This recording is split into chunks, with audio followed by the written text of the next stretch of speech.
Hi friends. இன்னைக்கு ஆங்கில கிழக்கிந்திய கம்பெனியோட ஆட்சி எப்படி இந்தியாவில் நிறுவப்பட்டுச்சு அப்படிங்கிறத பத்தி பார்க்க போறோம். இதுக்கு காரணம் 2 போர் தான் இருக்கும். ஒண்ணு பிளாசி போர், இன்னொன்னு பக்சார் போர். ஆனா இந்த 2வது நடந்த பக்சார் போர் மூலமா தான் வந்துட்டு ஆங்கில கிழக்கிந்திய கம்பெனியோட ஆட்சிங்கிறது வந்து இந்தியாவுல வந்துட்டு ஒரு நிரந்தரமா அமையறதுக்கு ஒரு வழியா அமையும். சரி, ஃபர்ஸ்ட் பிளாசி போர் பத்தி பார்க்கலாம். அது நடந்த வருஷம் பார்த்தீங்கன்னா 1757 1757ல நடக்கும். ஓகே.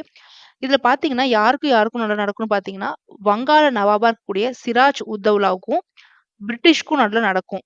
இதுக்கு காரணம் என்னன்னு சொல்லிட்டு பார்த்தீங்கன்னா, வ வங்காளத்தோட நவாப் வந்து இறந்துருவாரு.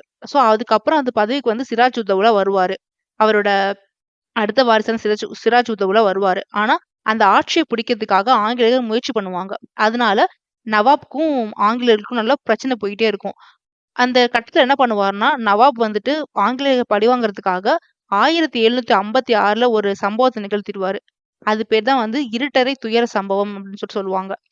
என்ன நடக்கும்னு பார்த்தீங்கன்னா, 1756 அந்த வருஷத்துல கல்கத்தாவோட வில்லியம் கோட்டை அப்படிங்கிற இடத்துல வந்துட்டு நம்ம ஆல்ரெடி கேள்விப்பட்டிருப்போம். அங்க வந்துட்டு 18, 15 அப்படிங்கிற அளவுல இருக்கக்கூடிய ஒரு அறையில வந்துட்டு 146 ஆங்கிலேயர்கள வந்து சிறைப்பிடிச்சு வச்சிருவாரு அதுக்குள்ளார, இந்த சிராஜ் உத் தௌலா.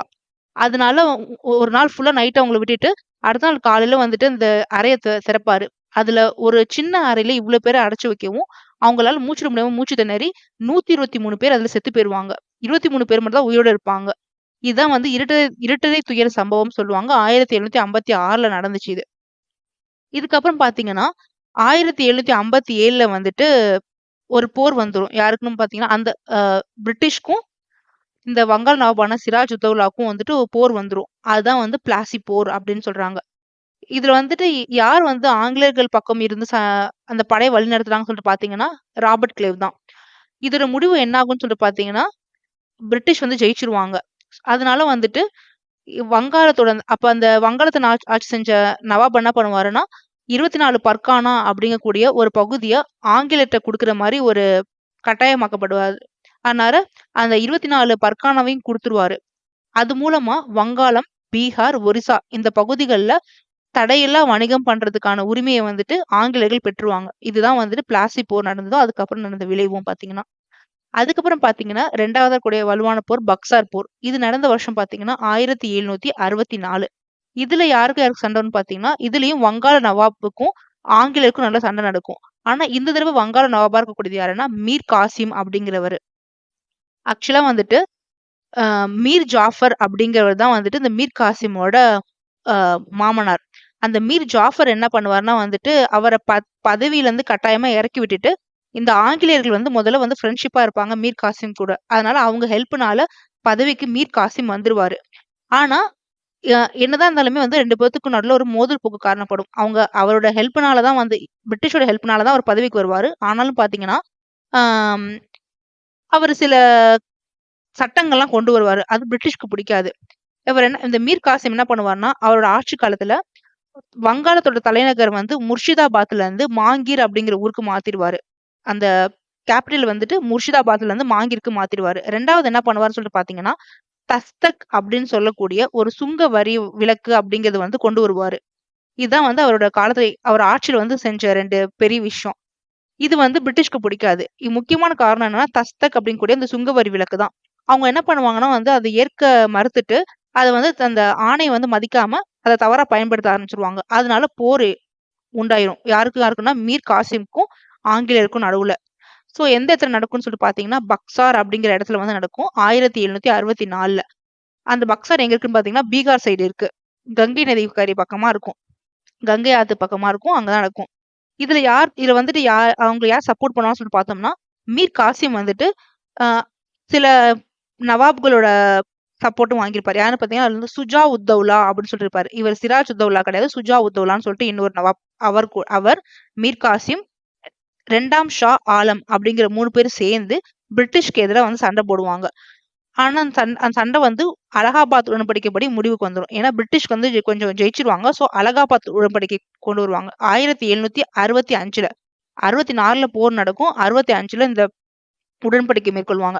அந்த உடன்படிக்கை பேர் தான் அலகாபாத் உடன்படிக்கை. ஓகே.